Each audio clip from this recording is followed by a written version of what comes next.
Every story appears ordinary till you see the core side of it. And what you're looking for is the story behind the news. We bring it to you from Lagos, the commercial capital of Nigeria. Giving you all sides and political stories round the clock. Every detail from the start line to the final whistle. CoreTV News, expanding your view.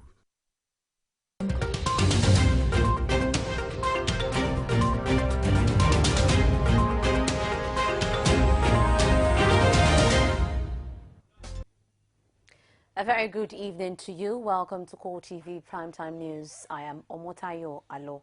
In our top stories tonight.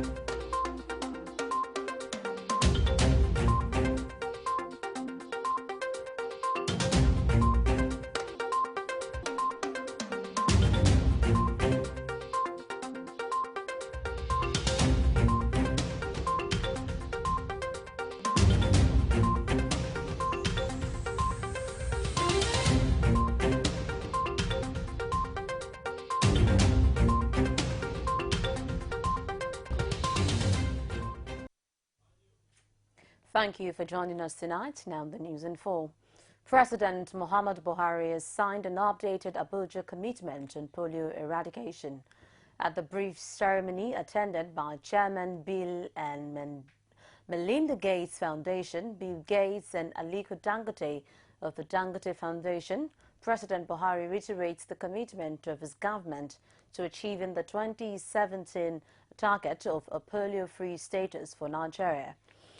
President Buhari appending a signature to the 2015 updated Abuja commitment on polio eradication before signing the commitment that was first signed in 2009 and reviewed in 2011.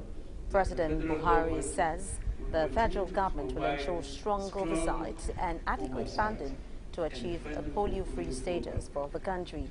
According to the Minister of Health, Isaac Adewale, and Chairman, Nigeria Governors Forum, Abdulaziz Yari, the updated commitment will re-energize the fight of the country against the debilitating polio disease.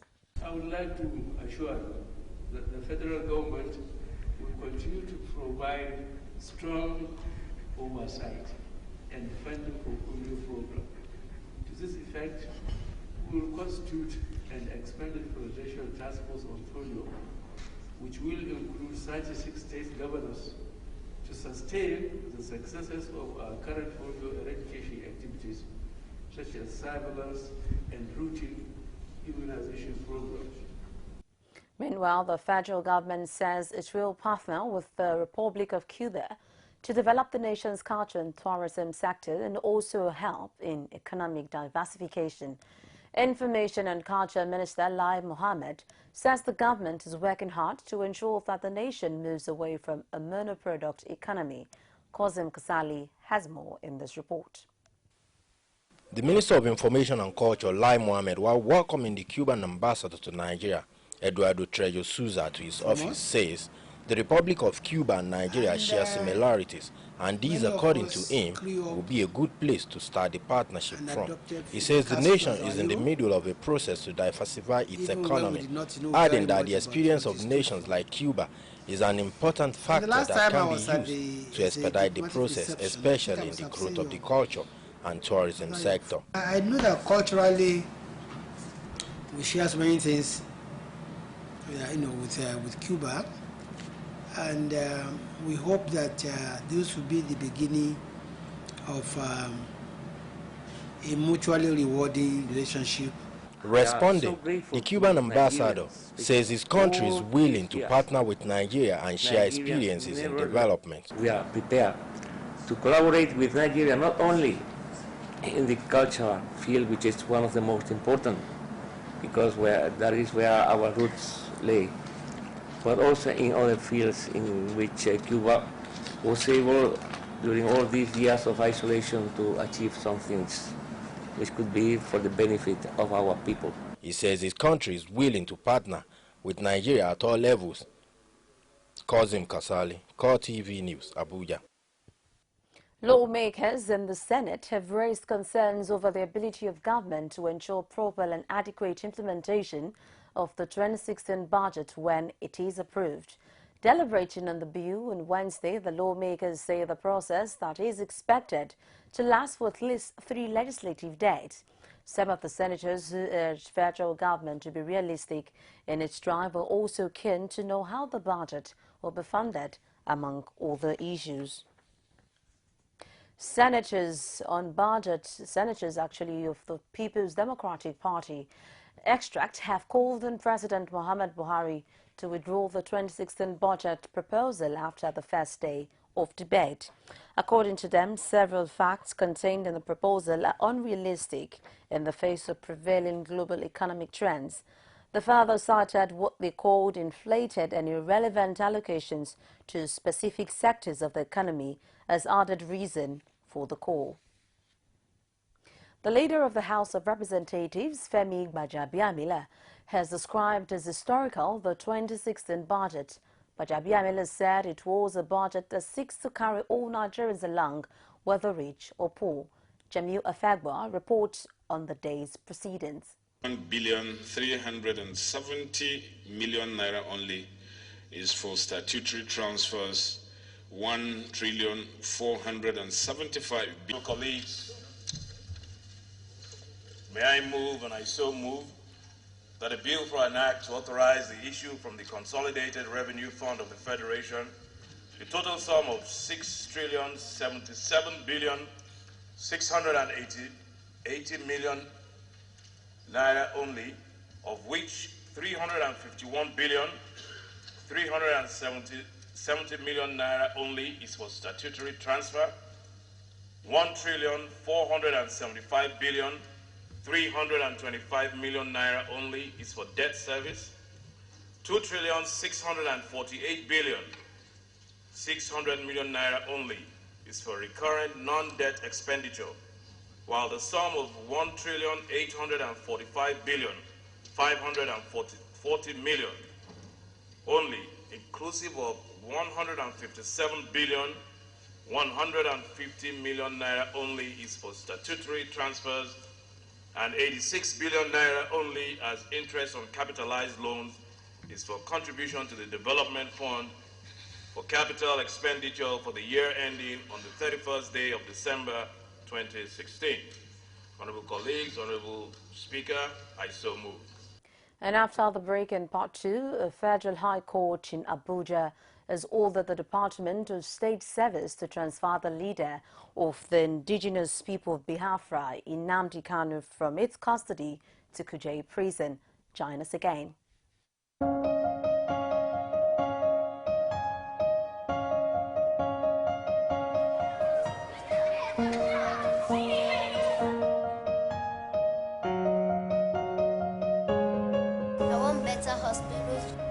Because I want to be a doctor and help people when they are sick. I want better education and training so I can be a soldier and protect my country. I want better roads to avoid accidents so I can get to school on time safely.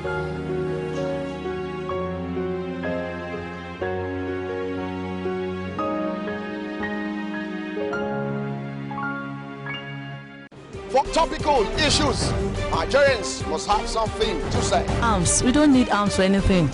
Let them put it into education. They need to buy another arms now. What are they fighting for? Who?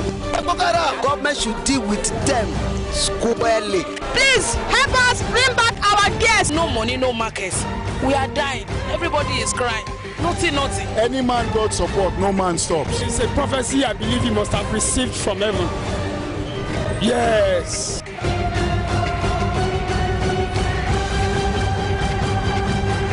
The people giving voice to the voiceless.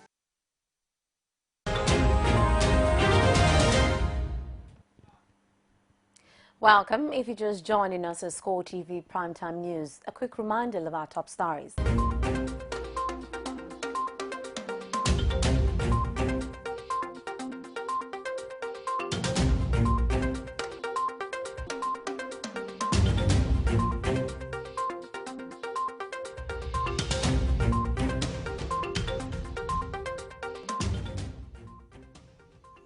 For more news and information, do visit our social media platform, facebook.com/CoreTV News, our Twitter handle @CoreTV News NG.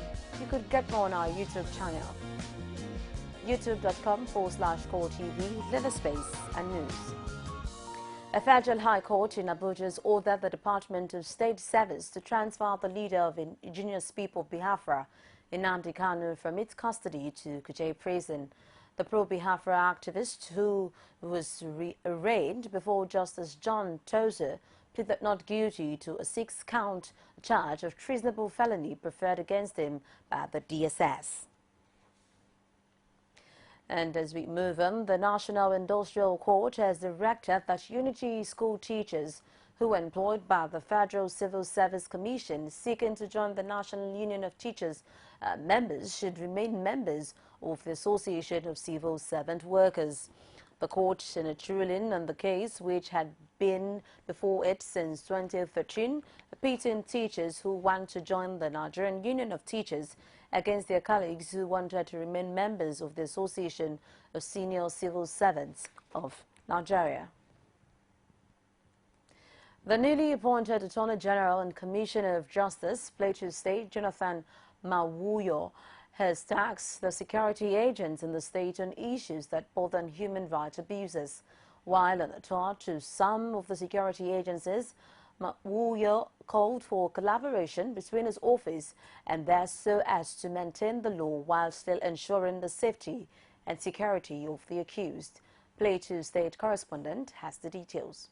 The Attorney General of Plateau State has been asked to curtail the overzealousness of security agents. Barrister Jonathan Mawuyo, who made the call while on a courtesy visit to the State Police Commissioner, says human rights abuses can become a thing of the past if the police command work with the Ministry of Justice in the state.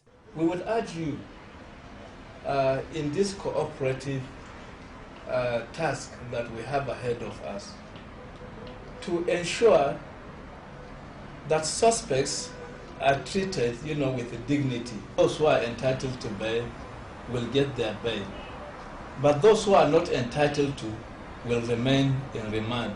You have discharged, your duty. In his response, the Plateau Police boss said there are several factors that lead to abuse of suspects' rights that the general public may never know.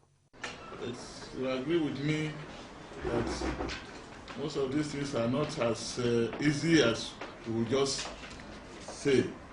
There are a lot of things that go with it while you are doing investigation. As much as possible, we do advise our men, especially the junior ones. And we have been training them, doing some training and retraining. After visiting the police command, the Plateau Law Office visited the prison boss and Director of State Security Service. He promised to ensure that the prisons are included at the state security meetings. You have a dual, role to play. Sometimes you investigate and prosecute, but there are intervening, moments where you take your findings, the pieces of evidence you have obtained to the Ministry of Justice for legal advice. Resolved from a briefing from Abuja, from a briefing at the State Security Council meeting, we have agreed that we should do everything possible and ensure peace return to the plateau that we knew, a land of peace and tourism. The cases of human rights abuse are rampant in Plateau State, where overzealous officers are caught in human rights abuses, as was in the case of the former STF commander, Major General David Enete, who molested a correspondent who was only performing his constitutional duty as a journalist. Conflict in the Niger Delta began in the early 90s as a result of tension between ethnic minorities who allege exploitation by foreign oil corporations. This ethnic and political unrest continued through the 90s and persist as of 2013 despite the emergence of democracy. Furthermore, the competition for oil wealth has fueled violence between ethnic groups, resulting to militarization of nearly the entire region by ethnic militia groups as well as the Nigerian military and paramilitary forces. On our flagship program called Digest, this analyst extras the effects of the unrest in the Niger Delta on the Nigerian economy and the necessary actions the federal government can take to end the challenges. Our correspondent Victoria Solomon has the details. In recent past, armed groups and criminal gangs have explicitly sought to control resources and have engaged in acts of violence. This has led to the rise in violent confrontation between illegal armed groups and the Joint Task Force, JTF. In the Niger Delta region, incessant vandalism and militancy has been ascribed to the failure of the society and government at large. This public affairs analyst holds the government responsible, saying years of neglect have given rise to the tension and insecurity experienced in the area. He says only privileged individuals in the region are benefiting from the society, a situation that leaves many of the indigents poor. What government should have done is this. What all this intervention have succeeded in doing is making individuals rich to the detriment of the communities. Take a look at Tompolo, government, and then take a look at Take a Tom and the rest of them. These are rich people. I mean, I've been to Asai Dokubo before in Buguma. I mean, I saw his house. These people are so rich. But Buguma itself, take a look at Buguma. Buguma has nothing. On the issue of pipeline vandalism, Charles Idao says the problem is from the source, and even though the president has frowned against all thieves, it will be difficult to track those involved. So if government wants to deal with oil bunkers, you are saying that you have to also look the way of living. So the boys you are seeing today, you call oil bunkers, they are just food soldiers. And what comes to them may be something very, very, very bigger. The paymasters are taking the chunk, but you don't see them. Because they're the one who press the buttons up there. And then for these boys downstairs too. Callers on the program took turns to express their views on the subject. Besides time, we should take a serious action to deal with anybody who is trying to destroy something that will benefit the whole nation. We can't have two governments in place. Democracy does not mean that people should be crazy. Democracy does not mean that people should be crazy. For us to survive as a nation, we must unite. And in uniting, you don't look at who is the leader. You look at what he says and what is his body language. We are looking at trying to put Nigeria in the center place where other countries like Nigeria will look us in the face and not talk to us, but respect us. But we have to end it. Very well. And it starts within Nigeria. The problem of the Niger Delta and the issue is the way Nigeria government is running their country is not the best way they're supposed to do. How can they taking what belongs to people? Because oil belongs to Niger Delta. They take, instead of Niger Delta to benefit from the oil, it is the north that have nothing. Even their land is not fertile, is the people that is benefiting from the oil. I support Niger Delta in any action they take. In the face of numerous challenges, it is hoped that the conflict in Niger Delta will be resolved as the federal government is expected to intervene by restoring peace and ensuring adequate welfare. Victoria Solomon, CoreTV News, Lagos. The takeoff of the proposed airport in Ado-Ekiti may not be anytime soon, as the farmers in a renewed protest have asked the state government to stop the project and relocate to another site. The reason adduced by the farmers is that the area chosen by the government houses the largest cocoa plantation in Ekiti, and its continuous destruction may spell doom for the state, especially this time when the government itself is asking people to embrace agriculture. Rashid covers the protest and files in this report. The adjoining 5 communities of Aso, Igbemo, Ayegunle, Ijo and Ado-Ekiti are affected by the proposed airport project of the Ayofayoshi-led government. But to these farmers and settlers, the proposed airport site is the largest cocoa plantation in Ekiti State, saying if the land is used, cocoa and other farm produce will hit its lowest, hence economic hardship to the state, leading to the protest. This will bring a chaos and robbery to Ekiti land again. Since you drive us to the farm and want to drive us away from the farm again, what do we do again? Governor, Mr. Fayoshi, to leave our farm here for us Because cocoa here, this land belongs to cocoa. It's a major cocoa farm here. So we don't want any airport, anything here to destroy our land. The farmers thus appeal to the government to look into their plight. We beg the government to look into our plight. They should not plunge us into debt. The government should please look at the airport site. The airport project, which kicked off late 2015, has been stopped by the state government, and this protest may stall it further.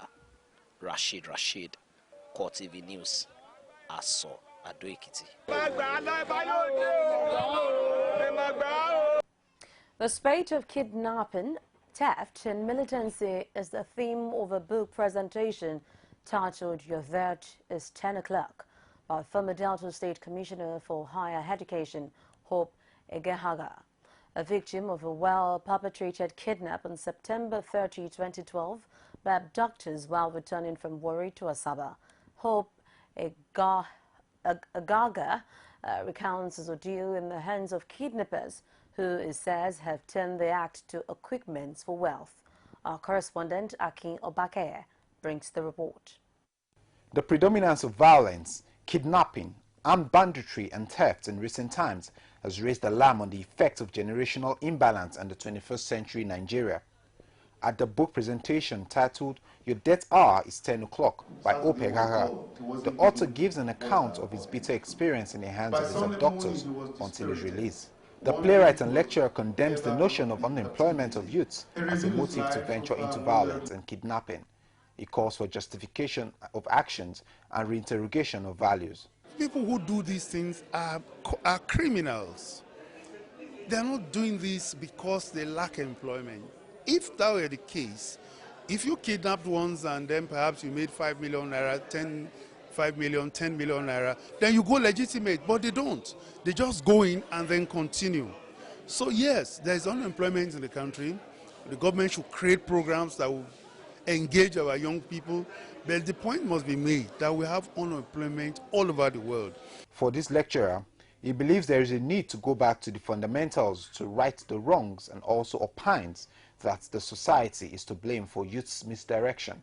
Just look at it all through the ramifications, the societal ramifications. You will then know that there's a problem with the society. So the basic, we must go back to the basics. And the basics of any good society are the fundamentals. And that is where morals come in, where we have to teach morals in schools. But what you see now is that we say, do what I say and not what I do. But we should learn to do what we say. Marry words with actions. This legal practitioner believes that literature plays a significant role and calls for the translation of books to enlighten people and curb crime using every form of art and expression, because education is the bedrock of the society. A book like this would be good for SS1, SS2, SS3, for people to read, and if need be, translate some of them into pidgin. People should go into translation, like Shoyinka translated Ogboju Odeninu Igborumale into A Forest of 1,000 Demons, and people should be able to translate this into pidgin, into local languages, so that even those ordinary people, they will be able to, they will be amused from reading themselves, what they do when they things like that, and in a way, psychologically, it gets them out of it. Furthermore, some concerned educationists believe that the predominance of violence and kidnapping in Nigeria shows how far we have come in civilization. As Nigerians anticipate the reorientation of youths by elders, it is essential that leaders of the society call for a revisit of values, norms, and address the rising imbalance in every generation. Akin Obake, reporting for CoreTV News, Lagos. Students of the University of Lagos are lamenting over the unending accommodation struggle experienced usually at the beginning of an academic year. According to most of the students who spoke to CoreTV News crew, the lodging issue has been an incessant one in the institution. More so, they believe a remedy is overdue. Our correspondent Sarah Yeko samples the opinion of these scholars on the hostel accommodation struggle. Long queues, sweaty and tired young faces, campus shuttle hustle, and lateness to early morning classes.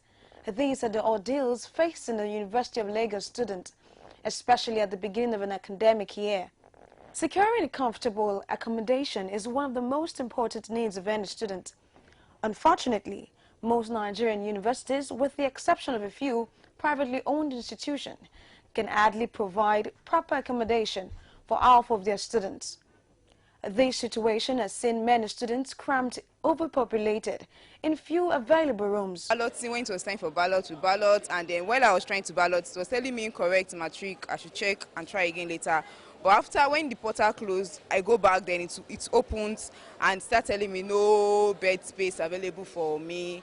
But I got a hall of residence, which I don't think is useful, because why would I get a hall of residence and I don't have a bed space?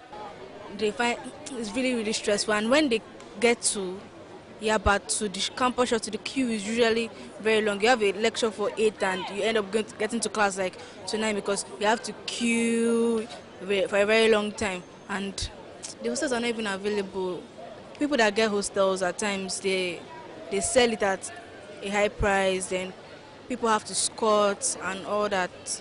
It's really very stressful for me too. Even if I'm staying at Bariga or just outside school here, I prefer staying on campus. Just the availability, that's just the problem. These undergraduates implore the management of the institution over finding a lasting solution to this peril. I don't have a hostel yet because I registered it and everything, so I don't have a hostel yet. I come all the way from Lekki. Yeah, like it's kind of stressful, especially when I'm going back home in the evening. Traffic is always mad. Providing more hostels, surely students to continue coming because this is the University of Lagos' first choice. So students to continue coming. So you just have to endure for the time being. The school should just expand the accommodation base of the school so that it could take in more students. However, I understand that the school has a challenge of land mass, you understand. Well, in that case, perhaps they should equally look at the number of students that they take in on a yearly basis. So if the number of students that are being taken in on a yearly basis should be in consonance with the available space. However, ability to speak to the Dean of Student Affairs proved abortive. The administration of an educational institution is one sector that should be monitored by the federal government, as the future of the nation Nigeria is dependent on these young minds. Sarah Ayeku, CoreTV News, Lagos. Lagos State Governor Akinwumi Ambode extends his heartfelt commiserations to the people of Ibadan and Oyo State government over the virtue of Olubadan of Ibadan, Samiu Odulano Odugadewan. The governor, in a statement signed by his chief press secretary Abib Aruna, described the late monarch as a well-accomplished Nigerian who cut his teeth in various positions of office he occupied during his days. Oba Odulano was an accomplished Nigerian in the true sense of the word, who gave his all to serve the country in various capacities. And to join us after this break for stories from outside Nigeria and sport.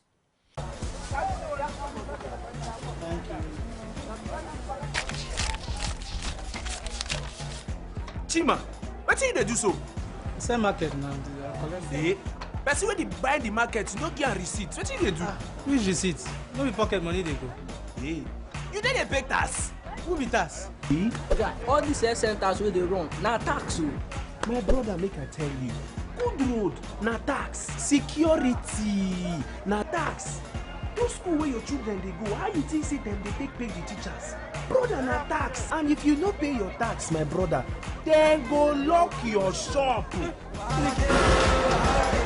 Abeg Tunde, where did you pay the tax? Na for tax office now. Carry me go there. Who go? Abu, help us look shop, abeg.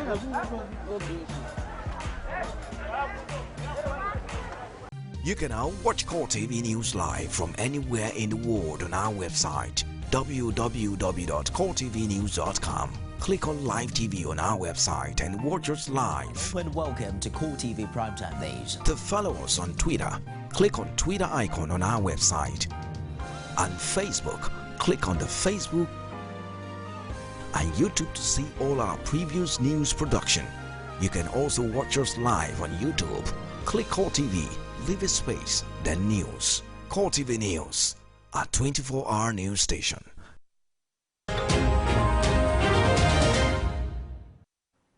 Welcome. On the foreign scene, militants have raided a university in northwest Pakistan timing the attack to a ceremony at the school to ensure maximum casualties, slaughtering at least 19 people. Some residents allege the attack may be retaliation for military operations against the group. However, a spokesman from the Pakistani Taliban Central Organization, Mohammed Kasana, disavowed any role. South African police have opened an inquiry into the death of 5 children who are believed to have suffocated after trapping themselves in a freezer. The 5 cousins, aged between 3 and 7, were discovered by their grandmother in Kakamas Northern Cape Province. Police do not suspect foul play and believe it is an accident. Further investigation reveals that the freezer was standoff locked while the children were playing inside. And now to sport. Our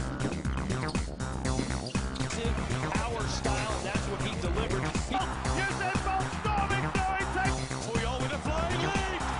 Go, taking them out in the lead and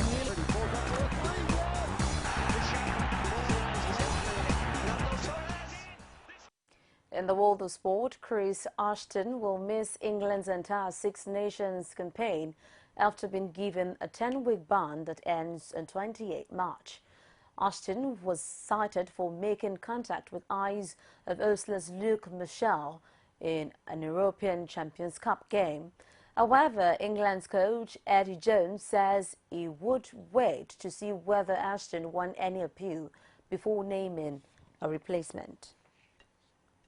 Newly promoted side Niger Tornadoes has declared the duo of Chinedu Nwaze and Lukman Mohammed missing from their pre-season camp in Ilorin, Kwara State. Mohammed, a prolific striker, and Nwaze, a central defender, were declared missing after the side ended the pre-season warm-up match against the moated Kwara United side. The duo had on Tuesday morning refused to train with teammates, claiming minor injuries, only to abscond later from the pre-season exercise, leading to their respective bans. Before we go tonight, a quick reminder of our top stories.